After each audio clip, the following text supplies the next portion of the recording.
আলাইকুম ওয়া রাহমাতুল্লাহি ওয়া বারাকাতুহু। হাবিবে জান্নাত মহিলা মাদ্রাসা এতিমখানার আজকের সারাদিনব্যাপী কার্যক্রম চলছে। চামড়া সংগ্রহ হয়েছে সারাদিনব্যাপী, এখন সেগুলো প্রসেসিংয়ের কাজ চলছে। এবছর সরকারিভাবে চামড়া সংরক্ষণের জন্য বিশেষ ব্যবস্থা গ্রহণ করা হয়েছে।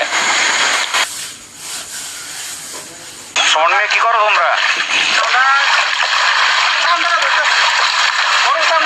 গরুর চামড়া কি প্রসেসিং করা হইতেছে?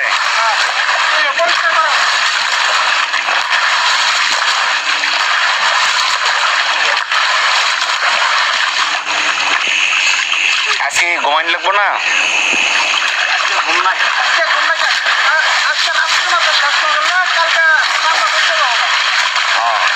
আজকে রাত্রে কাজ শেষ করতে হবো। চামড়াগুলো সংরক্ষণের জন্য তারা পরিশ্রম করে যাচ্ছে। এখন রাত 2টা বাজে, কাজ চলছে। সারাদিন কাজ করেছে, এখন কাজ চলতেছে, এখনো সারা রাত্র কাজ চলবে। কারণ আজকে রাত্রের মধ্যে সকল কাজ শেষ করতে না পারলে চামড়া নষ্ট হয়ে যাবে। অনেক লোক এখানে কাজ করছে হাবিবে জান্নাত মহিলা মাদ্রাসা এতিমখানায়। কি আপনার কি ঘুমো ধরতেছে? ঘুমো ধরে না? ও আচ্ছা। হাবিবে জান্নাত মহিলা মাদ্রাসা এতিমখানায় কুরবানির পশুর চামড়া সংগ্রহ হয়েছে সারাদিন ব্যাপী, এখন সংরক্ষণের কাজ চলছে।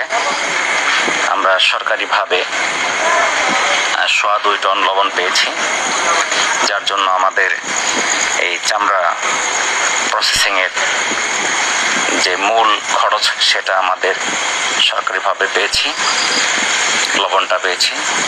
পাশাপাশি জেলা প্রশাসন আমাদের প্রশিক্ষণ দিয়েছে, প্রয়োজনীয় দিক নির্দেশনা দিয়েছে।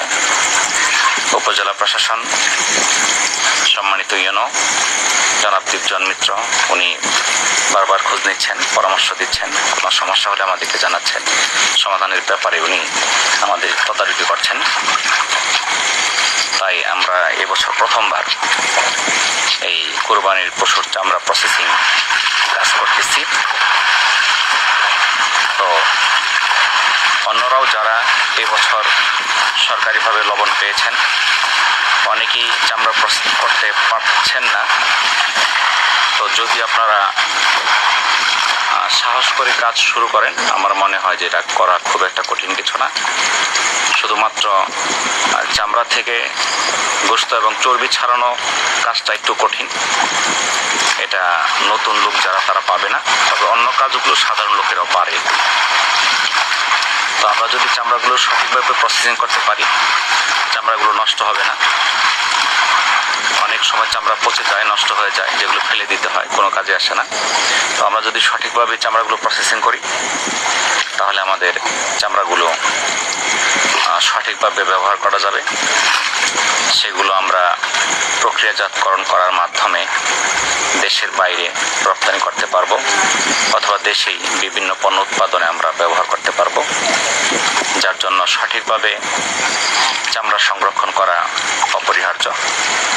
জেলা প্রশাসনের পক্ষ থেকে আমরা সার্বিক সহযোগিতা প্রশিক্ষণ পেয়ে আমরা কাজ চালিয়ে যাচ্ছি, এবং শেরপুর জেলা প্রশাসন এবং নকলা উপজেলা প্রশাসন, সম্মানিত নকলা উপজেলার ইউনো মহোদয় সার্বিক তদারকি করছেন।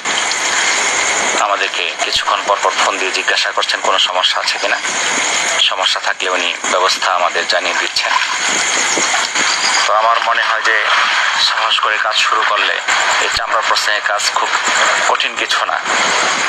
আমরা প্রায় গরু এবং ছাগলের 300 চামড়া সংগ্রহ করেছি। এক একটি গরুর চামড়াতে 8 থেকে 10 কেজি লবণ লাগে, আর খাসি চামড়াতে 3 থেকে 4 কেজি। তো গরুর চামড়া যদি বড় হয় 14-15 কেজি লবণ লেগে যায়। লবণটা সঠিকভাবে দিলে চামড়া কখনো পচবে না, সেখানে জীবাণু আক্রান্ত করতে পারবে না। চামড়া সংরক্ষণের সবচেয়ে প্রধান হাতিয়ার হলো লবণ। আমরা সরকারিভাবে প্রায় 2.25 টন লবণ আমরা পেয়েছি। এই জন্য সরকারকে আমরা ধন্যবাদ জানাই। আমাদের অনেক সময় চামড়া সঠিকভাবে সংরক্ষণ না করতে পারায় চামড়া নষ্ট হয়ে যায়, পাশাপাশি চামড়াকে কম দামে বিক্রি করতে হয়। কাঁচা চামড়া লবণ দেওয়া ছাড়া কাঁচা চামড়া বিক্রি করতে গেলে অনেক সময় বাজারে দাম পাওয়া যায় না। যারা ক্রেতা তারা কম দামে চামড়াগুলো কিনে, কিন্তু যদি আপনি চামড়া প্রসেসিং করে তারপর বিক্রি করেন, লবণ দিয়ে তারপর বিক্রি করেন, তাহলে আপনি দাম দেখে সময় বুঝে আপনি বিক্রি করতে পারবেন। 5 দিন, 10 দিন, 15 দিন, 1 মাস পরেও বিক্রি করা যাবে এই লবণ মাখানো চামড়া। কিন্তু লবণ মাখানো ছাড়া চামড়া একদিনে বেশি রাখা যায় না, ক্রেতার অভাবে তখন কম দামে বিক্রি করতে হয়। এতে যারা কুরবানির পশুগুলো বিভিন্ন প্রতিষ্ঠানে, এতিমখানায় দান করেন, তারা এই চামড়াগুলো সঠিক মূল্য পায় না। যদি আপনাদের প্রত্যেকটা প্রতিষ্ঠান এইভাবে চামড়াগুলো লবণ দিয়ে প্রক্রিয়াজাতকরণ করে তারপরে বিক্রি করে, তাহলে সেই চামড়াগুলো সঠিক মূল্য পাবে, পাশাপাশি চামড়া নষ্ট হওয়ার হাত থেকে রক্ষা পাবে। নকলা উপজেলার সম্মানিত ইউনো জনাব দীপজন মিত্র, উনি বেশ কয়েকবার খোঁজ নিয়েছেন এবং আমাদের বিভিন্ন পরামর্শ দিচ্ছেন যেন সুন্দরভাবে আমরা চামড়াগুলো প্রসেসিং করতে পারি। চামড়াগুলো প্রসেসিং করার জন্য প্রথম যে ধাপটি আছে, চামড়া সংগ্রহ করার পর দ্রুত কাজ শুরু করতে হবে। চামড়ার সঙ্গে লাগানো অতিরিক্ত গোশত, চর্বি সেগুলো সরাতে হবে। তারপর সেই চামড়াকে পানিতে ভালো করে ধৌত করতে হবে।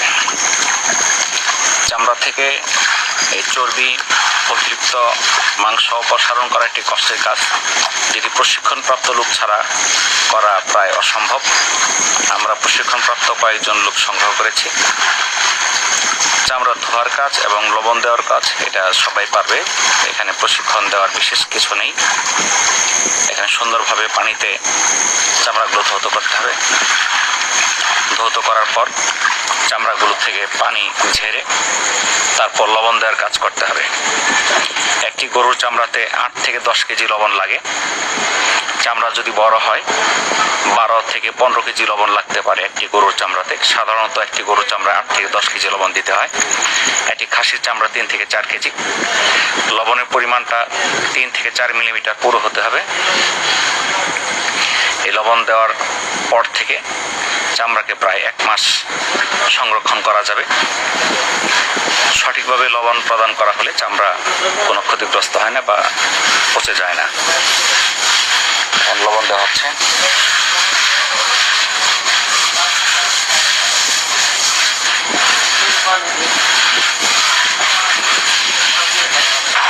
তো সকলকে ধন্যবাদ জানিয়ে আজকের লাইভ এখানে সমাপ্ত ঘোষণা করছি। আসসালামু আলাইকুম ওয়া রাহমাতুল্লাহি ওয়া বারাকাতুহু।